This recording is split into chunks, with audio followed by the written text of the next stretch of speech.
오늘 우리 은혜 받은 말씀은 스가랴서입니다. 스가랴서 9장 9절에서 12절 말씀입니다. 구약성경 스가랴 9장 9절에서 12절 말씀입니다. 스가랴 9장 9절에서 12절 말씀 함께 교독하도록 하겠습니다. 시온에 따라 크게 기뻐할지어다. 예루살렘에 따라 즐거이 부를지어다. 보라, 내 왕이 내게 임하시나니 그는 공의로우시며 구원을 베푸시며 겸손하여서 나귀를 타시나니 나귀의 작은 것 곧 나귀 새끼니라. 내가 에브라임의 병거와 예루살렘의 말을 끊겠고 전쟁하는 활도 끊으리니 그가 이 당 사람에게 화평을 전할 것이요 그의 통치는 바다에서 바다까지 이르고 유브라데 강에서 땅끝까지 이르리라. 또 너로 말할진대 내 언약의 피로 말미암아 내가 내 갇힌 자들을 물 없는 구덩이에서 놓았나니 갇혀 있으나 소망을 품은 자들아 너희는 요새로 돌아올지니라. 내가 오늘도 이르노라. 내가 내게 갚으리나 갚을 것이라. 아멘. 할렐루야. 아멘. 하나님의 은혜와 평강이 성도 여러분과 여러분의 가정에 충만하시기를 축복합니다. 아멘. 우리 서로 인사하겠습니다. 하나님의 은혜와 평강으로 충만하시기 원합니다. 하나님의 은혜와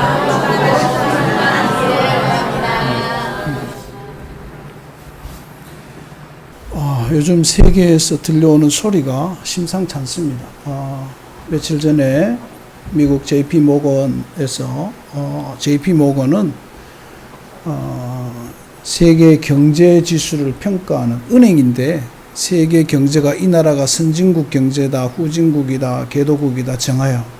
그래서 이 은행 하나가 힘이 얼마나 있냐면은 한국을 세계 선진국 경제에서 제외시켰을 뿐만 아니라 최근 몇 년에는 세계 선진국 경제에 들어갈 가능성이 있다라고 해서 와치 지켜보는 위치에 있다가 이제는 와치에서 내려버렸어요.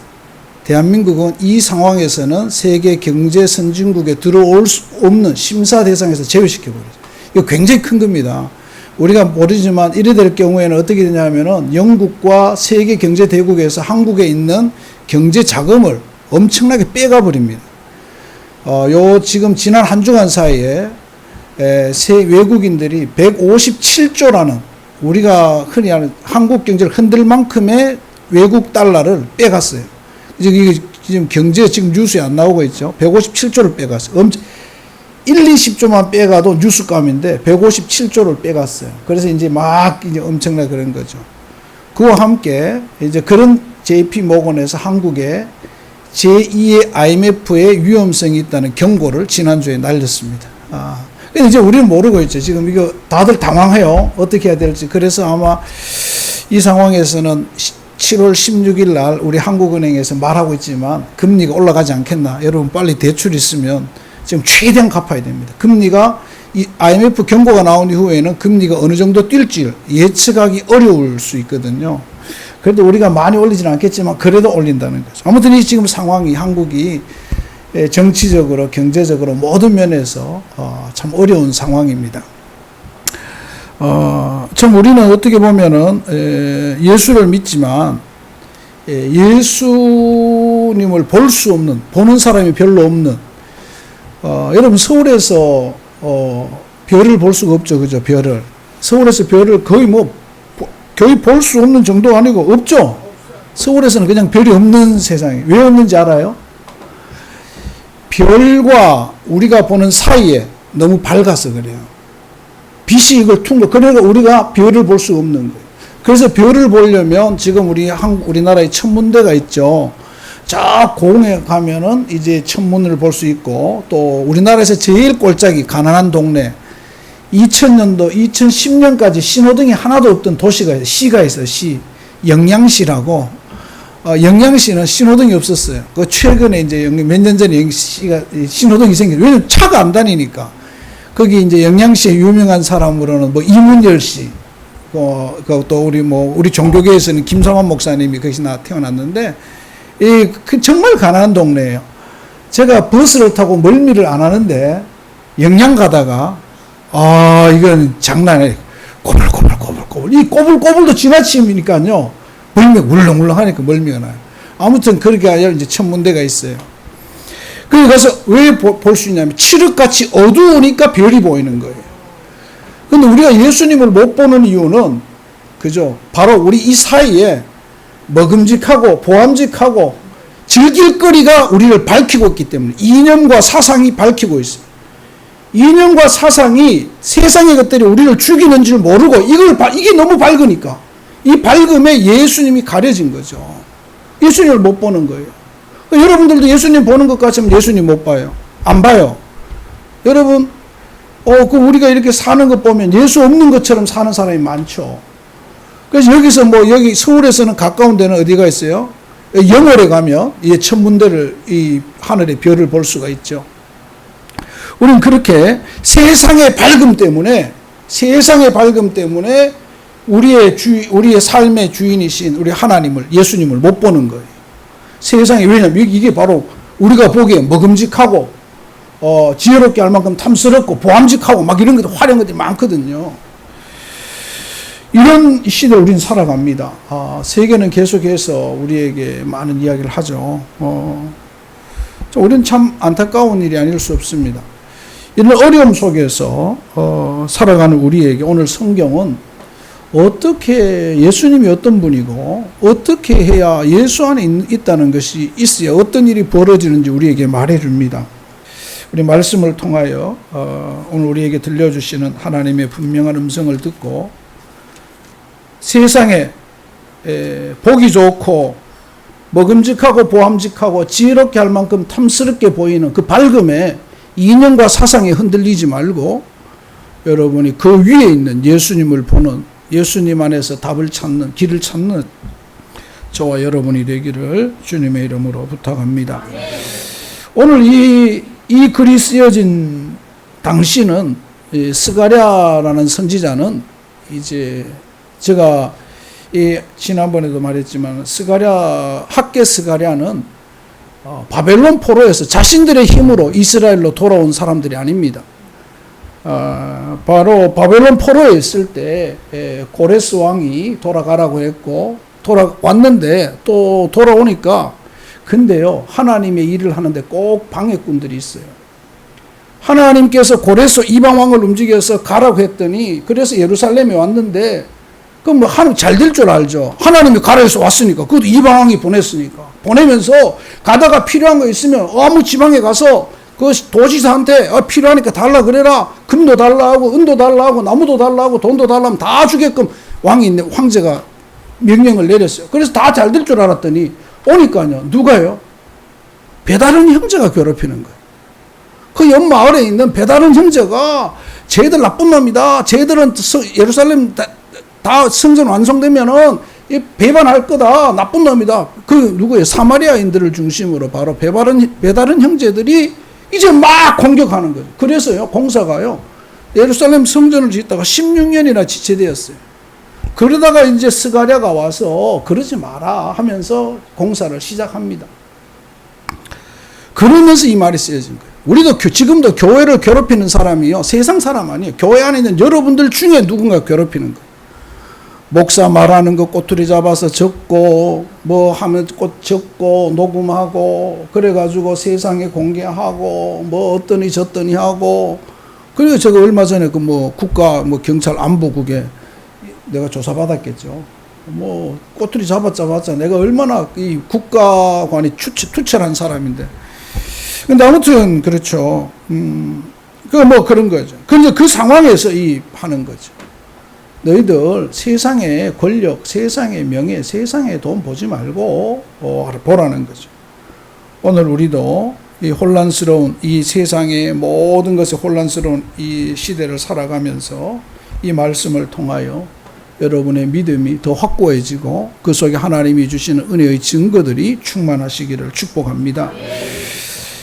그렇죠. 먼저 오늘 이게 말씀에 보면 첫 번째로 우리가 볼 수 있는 것이 9절과 10절에서 예수님은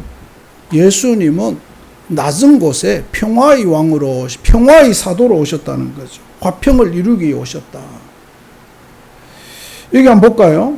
10절에 보니까 그가 이방 사람에게 화평을 전한다 이런 말합니다. 이방 사람이 누굽니까?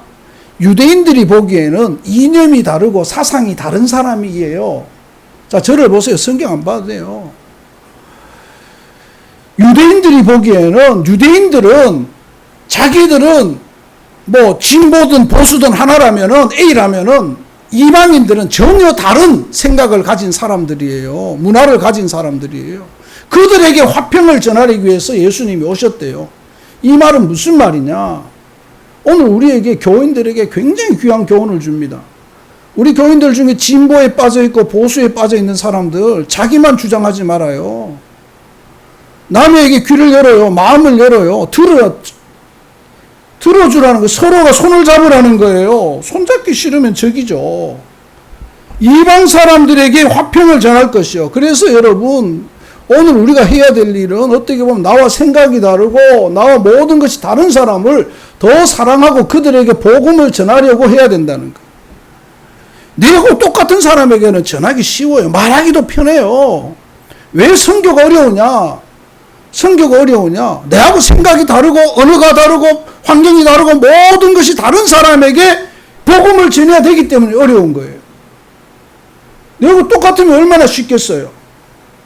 그죠? 내하고 똑같으면, 내하고 관계 있으면 우리 아들에게 내가 만약에 뭐 말한다면은 내가 돈줄을 쥐고 있으니까 돈 안 주면 교회 가? 안 가? 돈 안 줘. 교회 가면 줘. 그럼 가겠죠. 처음에 안 가더라도 자 살다 보면 힘들면 간다고. 내가 같으니까. 그건 내가 관계없는 사람보다 네 아니면 사람 없냐? 너 아니면 돈 구할 데 없냐고 나가버리는 거죠. 왜 나하고 생각이 다른 사람에게 무언가 말하고 전하는 굉장히 어려운 거예요. 예수님은 예수 잘 믿는 사람을 위해 오신 것이 아니라 안 믿는 사람을 위해서 오셨다고 말하는 거예요. 여러분, 오늘 우리는 살아가면서 우리의 생각을 달리해야 돼요. 교회 안에서 이념에 빠지지 말아요. 이념에 갇혀서 예수님을 보지 못하고, 사상에 빠져서 예수님을 보지 못하고, 세상의 것에 문화에 빠져서 예수님을 보지 못하는 그런 사람이 되어서는 안 돼요. 예수님을 봐야 돼요. 예수님 위에 그 어떤 것도 있을 수가 없어요. 지금 대한민국의 한국교회가 많은 곳에서 예수님을 못 봐요. 왜 못 봐요? 세상에 밝으며 즐기는, 세상에 놀기 좋고 맛있는 것 많고 뭐 한 바 좋은 거예요. 예수님 없어도 아무 불편한 게 없어. 예수님 없어도 뭐가 불편해요? 예수님 없어 불편한 게 없어. 그러니까 예수 안 믿고 예수 안 보는 거죠. 세상만 보는 거예요. 여러분, 오늘 성경은 우리에게 그렇게 말합니다. 예수님은 화평을 위해 오셨다. 그 너희들도 나가서 화평을 이루는 삶을 살라라는 거죠. 겸손함으로 화평을 이루라. 윽박지르고 힘으로 하지 말고 겸손함으로 낮아져서 화평을 이루라는 거예요. 여러분, 우리 모두가 무엇을 하든 근데 내 말 안 듣는다고 삐지지 말고, 그건 화평을 이루는 게 아니야. 그게 겸손한 게 아니야. 내 뜻대로 안 된다고 화내지 말고. 안 되죠. 되나요? 김성진 집사님 요즘 착하잖아요. 그죠? 아니, 김성진 착해요. 제 말. 근데 처음에는 제가 왔을 때 말 잘 못했어요. 김성진도 나을 거야. 내가 말 잘 못했다니까. 그냥 얼굴 보고 지나가고. 그래서 난 겁이 많아요, 진짜. 겁이 많아서 지금도 여러분에게 말 못하니까 뭐 그냥 보기만 하지. 내가 주저하는 경우 굉장히 많아요. 여러분 보기에 내가 할 말 다 하는 것 같이 안 그래요.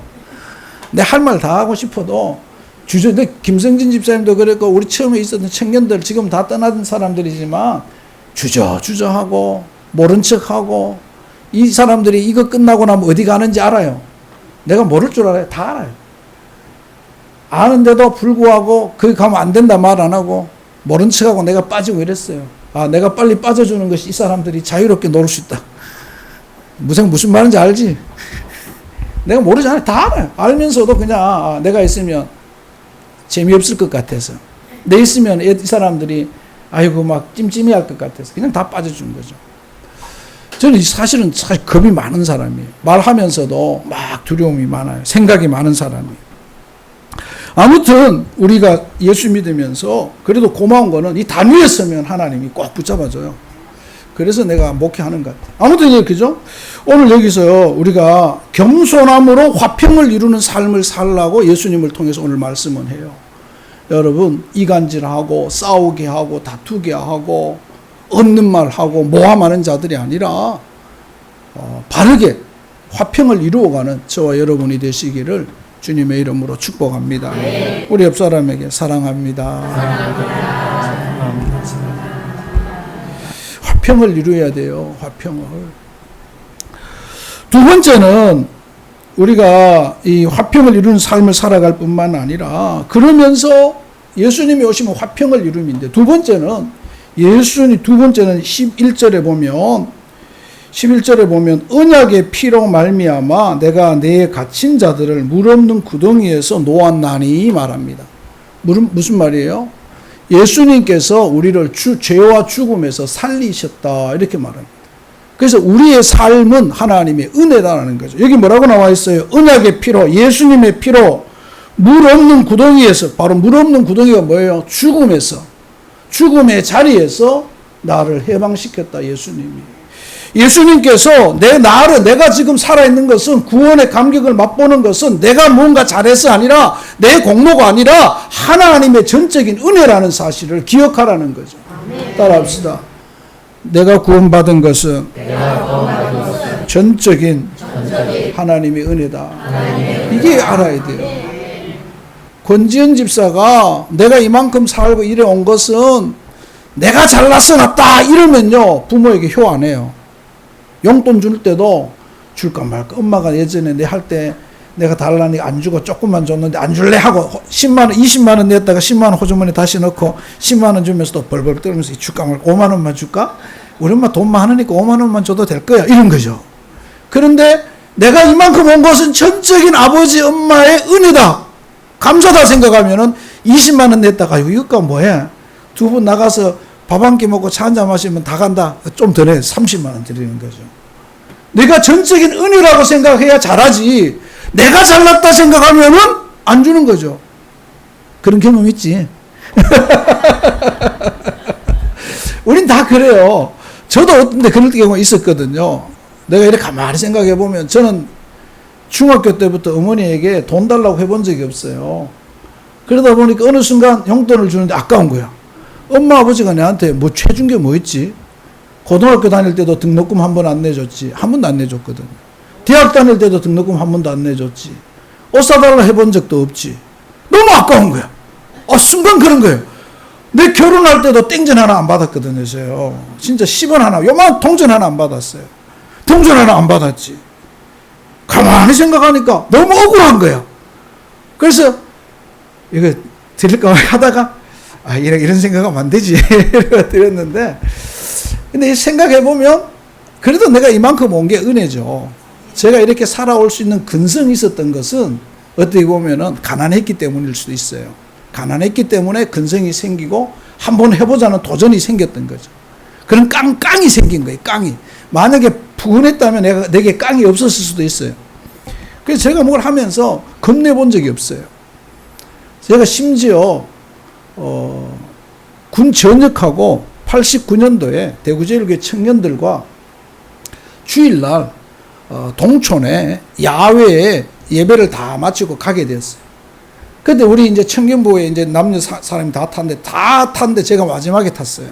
그런데요, 이야, 떡대가 이런 방도환 집사 없네.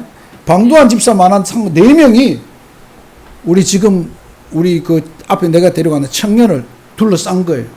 볼거니 면도칼로 가방을 찢고 있어. 그건 내가 봤어요.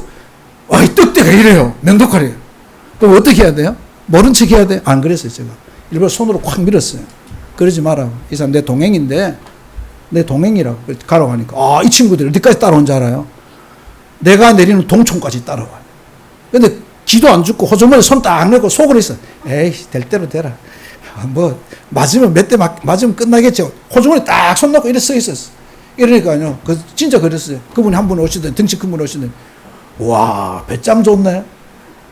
당신같이 배짱 좋은 사람 처음 봤다고. 진짜 손 딱 넣고 끝까지 다리 쭉 벌리고는 딱쓱 한번 해보라고. 배짱 좋네. 이런 사람 처음 봤다는 거예요. 그래, 내가 데리고 가는 사람들인데, 그러니까, 잘 놀다 가시라고. 그리고 가는 거예요. 가고 난 다음에 내가, 면도칼 있지, 등치 이런데 내가 맞으면 죽도록 맞는 거죠. 뭐 어떡하겠어요. 이야, 진짜 속으로는 떨었지만, 보기에는 깡있게, 하니까, 그 사람들이 가는 거 보고 내가 속으로 얼마나 웃었는지 몰라요. 아무튼 그런 깡들이 가난하고 어렵기 때문에 나오는 거예요. 별걸 다 입은 거죠. 그게 하나님 은혜죠. 생각해보면 다 은혜죠. 내 부모의 은혜였던 거죠. 그것도 은혜였던 거예요. 어려운 것도 은혜고, 못 먹었던 것도 은혜고, 내 혼자 살려고 발부둥 쳤던 것도 은혜고, 생각해보면 그것을 다 내가 강해진 거예요. 강해진 거. 그 생각해보면 다 불평할 수 있지만 불평이 아니라 강해진 거죠. 여러분, 우리 모두가 정말 이 하나님의 은혜라는 사실을 잊지 않기를 주님의 이름으로 축복합니다. 네. 여러분 잘나서 온 거 아니에요. 우리 믿음은 어떻게 보면 우리 전체적으로 저 유대인 땅에서 나신 예수님이 제자들을 통해서 이방 선교를 통해서 이 조선 땅 한반도까지 온 것도 은혜고, 오늘 그 중에서도 고르고 골라 우리가 예수 믿는 것 자체가 은혜예요. 부모부터 예수 믿었다면 더 큰 은혜고, 내 자녀가 예수 믿는다면 더더더 큰 은혜예요. 감사해야 돼, 감사. 이런 모든 것이 생각하면 감사해야 돼. 여러분, 우리 모두가 하나님의 은혜를 잊지 않기를 주의 이름으로 축복합니다. 네. 지금 힘듭니까? 힘듦이 여러분을 견디게 할 겁니다. 추위가, 더 큰 추위도 여러분 참게 할 겁니다. 더위가요? 더워서 힘듭니까? 더위가요?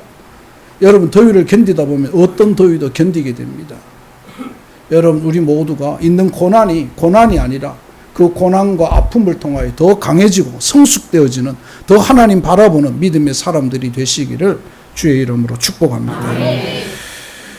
참 가끔 가다가 저는 생각을 해요. 내가 살아온 시간들 생각하면 뭐 그래요. 사실 제 시대에는 사람들이 보릿고개가 없었다고 말할 수도 있어요. 근데 저는 보릿고개가 있었거든요.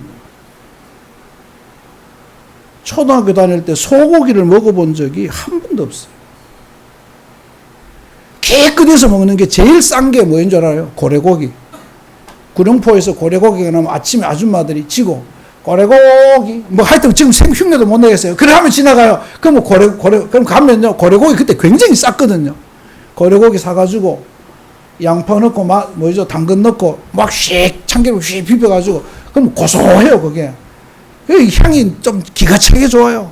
그거 먹고, 여러분, 도시락 못 사갔을 때는 친구가요, 먹다 남은 거 숟가락을요 씻으면 안 된대요. 먹던 숟가락에서 그대로 먹으래요. 그 내가 밥 안 먹고 있으면 그 밥을 줘요. 그럼 그만 먹는 거 안 씻고. 여러분, 그런 거 해보셨어요? 여러분, 저는 근데 그 모든 것들을 통해서 내가 강해진 것 같아요. 여러분 모두 가운데 힘듦이 아니라, 제가 여러분에게 설교한 적이 있어요. 저는 교회가 참 좋았어요. 가난했지만 교회가 좋았어요.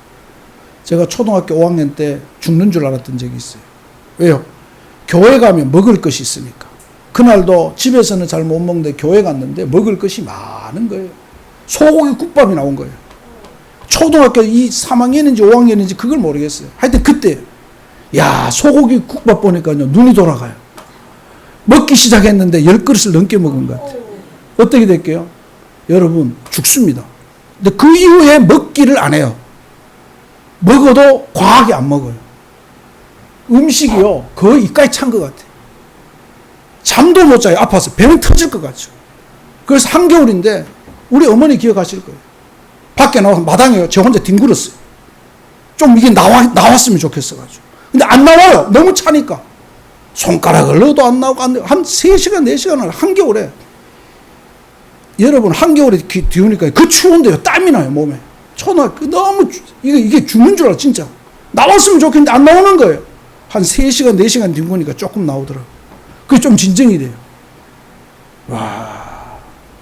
너무 왜냐면 교회 가야 먹을 수 있으니까. 집에는 먹을 게 없으니까. 교회 가면요 정말 많이 먹었어요. 국밥은요 달란 대로 다 주지. 뭐 다 주지. 권사님들이 성원아 먹어라, 성원아 먹어라, 우리 착한 성원이 먹어라.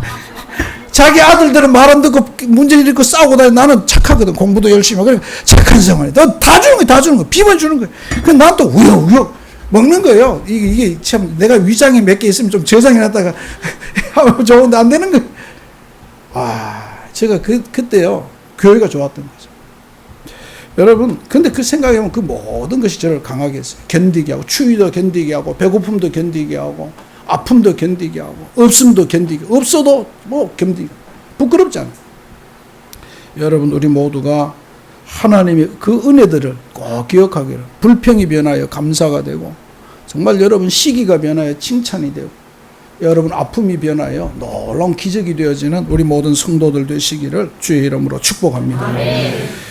그러니 모든 것이 은혜라고 말씀하신 이후에 우리 오늘 하나님께서는 12절에 말씀을 하십니다. 세 번째입니다. 우리 12절 다 같이 읽겠습니다. 시작. 갇혀있으나 소망을 품은 자들아 너희는 요새로 돌아오리라. 내가 오늘도 이루라. 내가 내게 갑절이나 갚을 것이라. 아멘. 이야, 하나님께 소망을 모든 것이 은혜라고 고백하고 하나님께 소망을 두는 자들을 하나님께 돌아오는 자에게, 하나님 안에 있는 자에게 내가 네게 갑절이나 갚아주리라. 여러분 모두에게 갑절이나 갚아주는 하나님의 기적이 있기를 주의 이름으로 축복합니다. 제가 이렇게 설교를 하면서 제 이야기를 하는 것은 제 자랑이 아니에요. 하나님이 증거예요. 여러분들이 설교자들이요, 체험이 많아야 돼요. 설교자들 이야기하지 마라 그런 그 설교자는, 그 말하는 교수는요, 필드를 전혀 모르는 사람이에요. 교인들을 모르니까 그런 말 하는 거죠. 간증이 얼마나 중요한지 몰라요. 제 아내가 여기 있지만 우리는 참 가난하게 살았어요. 돈 10원도 없이 출발했어요. 27만 원 받으면서 제가 그래서 여보 직장생활 해야 되지 않냐고. 그러니까 하는 말이 살아보고 힘들면 직장생활 하겠다고. 그 27만 원까지 살았어요. 근데 27만 원 94년도에 여러분 27만 원까지 살 수 있을 것 같아요. 지금 생각은 다 그랬다. 그렇지 않아요. 장신대 앞에 반지하에서 반지하 10평 남짓 한 곳에서 살았어요. 근데 나도 몰랐는데 예전 보니까 집사람하고 사실은 손잡고 천호대교를 겨울에도 걸었어요. 버스 안 타고 걸어서, 그때 당시에 지금 그 현대백화점 옆에가 이마트죠. 그때는 신세계 백화점인데 7시가 넘으면 그 떠리로 파는 거 있잖아요. 백화점도. 그거 가서 추운데도 그냥 갔다 건너서 사오고 이랬던 기억이 있어요. 바지도 카운테스 마라, 지금도 이 카운테스 마라 맞죠? 있었죠. 카운테스 마라라는 옷이 있었어요. 근데 그게 바지가 10,000원 했어요. 10,000원. 비싼 건데. 그러면 그거 가면 뭐 모르겠어요. 정확하면 내가 기억하고 있는 게 뭔지 모르겠지만 아무튼 그랬어요. 그래서 알았어요. 그런데요, 집사람이 나중에 통장을 보니까 매달 5만 원씩 다 하고 5만 원씩 적금을 넣었다. 그게 안 먹고 안 살았다는 거죠. 그러다가 영락교회 가서 68만 원 받고 76만 원 받고 동네 중앙교회 가서 100만 원 받을 때는요 40만 원씩 적금을 넣었대요. 애 2명 키우면서. 그 여러분 그죠? 놀랍지 않나요? 그거 견딘다는 자세. 그 내 옆에 있는 목사님들은 다 마이너스 통장 쓰고 이럴 때예요. 근데 하나님이 견디게 하시고 제 아내도 절약하고. 그런데요 재미있는 일이 벌어졌어요.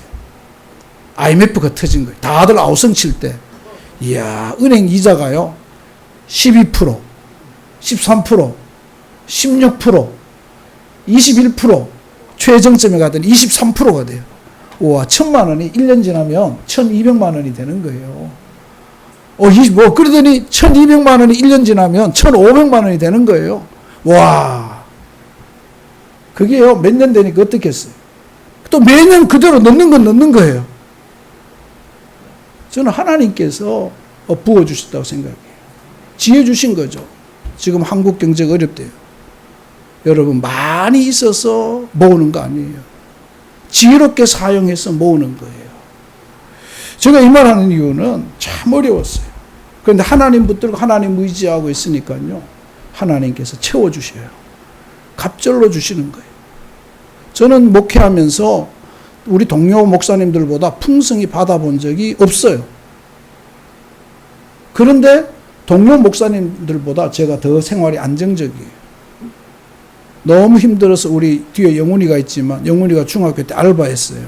우리 교회에서 아빠가 너무 어려우니까 내가 알바라도 해야지 하면서 욕먹으면서 중학생이 알바를 했어요. 여러분 그 이야기 들으면 서글프지 않아요? 여러분 아프지 않아요? 저는 아파요. 내 아들이니까. 중학생이 그 주인한테 온갖 욕먹으면서 알바해야 되는 그 배추 던지는 거 배추 맞아가면서 알바하고, 그런데도 하나님께서 지금까지 이렇게 하신 거 보면 참 감사하죠. 하나님 안에 있으니까 하나님께서 생각지도 않게 놀라운 일을 하시는 거죠. 여러분 그죠? 그래서 우리 믿음의 사람은 하나님 앞에 있어요. 하나님 앞에 있으면 하나님은 모르는 방법으로 하나님의 방법으로 채우시고 부으신다는 거예요. 오늘 말씀합니다. 하나님 안에 있으면 내가 갑절이나 내게 갚으리라. 저는 영락교에 있을 때 힘들었죠. 집사람한테 말을 나중에 했죠. 영락교에 있을 때 그때도 그랬고, 나중에 제가 영락교회를 그만두면서 제 손에 200만 원이라는 공돈이 생겼어요. 저축해놨던 것이 내 비상금처럼 했던 게 생겼어요. 근데요, 내가 참 꼴값을 떨었죠. 유학 간 친구들이 4명이 있었어요. 제 동기들이. 유학 간 친구들이 얼마나 힘들까 생각이 들어서 자기는 유학도 못 가면서 50만 원씩 4명에게 보냈어요. 참, 내가 나중에 생각하니까 내가 진짜 꼴값을 떨어도 별 꼴값을 따더라 생각이 들어요. 명성교에 있을 때는요, 가끔 가다가 유학 간 친구들이 찾아와요. 주일날 아침에. 뭐예요? 찻집에 가서 차 한잔 마시고 뭐 호박죽 하나 먹고 나면 그 친구가 간대요. 간대 또 빈손으로 내가 성격상 못 보내요. 지갑을 탁 열어보면 있는 거 헌금할 또 조금 빼고는 나머지는 다 줘요. 그냥 진짜 다 줬어요. 빼가지고 다 줘요. 그죠? 그런데 하나님께서, 이 생각해보면 하나님께서 그래 함에도 불구하고 저를 힘들게 하신 적이 없는 것 같아요. 하나님께서 때를 따라 도와주시고 채워주시고 이 모양 저 모양으로 참 감사한 하나님의 역사죠. 저는 이 말씀이 여러분은 생각하기에 이 말씀이 진짜일까 안 될까 하지만 저는요 확신합니다. 아니 갑절이 아니라 3배 4배 10배로 부어주신 하나님이에요. 여러분 그죠? 여러분 우리 모두 가운데 늘 이 어려운 시절에 마음이 어렵다고 할 때 하나님 붙들고 끝까지 믿음 안에 있기를 주의 이름으로 부탁합니다. 그리고 그 속에서 오늘 성경이 약속하고 있는 약속이 이루어짐을 보게 되기를 축복합니다. 기도하겠습니다. 하나님 아버지 고맙습니다. 참 경제도 어렵고 정치도 혼란스럽고 국제관계도 어려운 이때에 하나님 우리 오늘 말씀을 통하여 우리에게 들려주시는 예수 그리스도의 정신으로 살아가라. 네게 있는 모든 것이 하나님의 은혜다. 또 하나님 안에 있으며 내가 반드시 지키고 보호하고 입히고 먹일 것이라는 이 하나님의 음성을 듣게 하시고 새기게 하시고, 그래서 끝까지 믿음 생활 잘함으로 하나님이 주시는 크고 놀라운 은혜의 비밀들이 쌓여가는 우리 모두 되게 하여 주시옵소서. 예수님 이름으로 기도합니다. 아멘.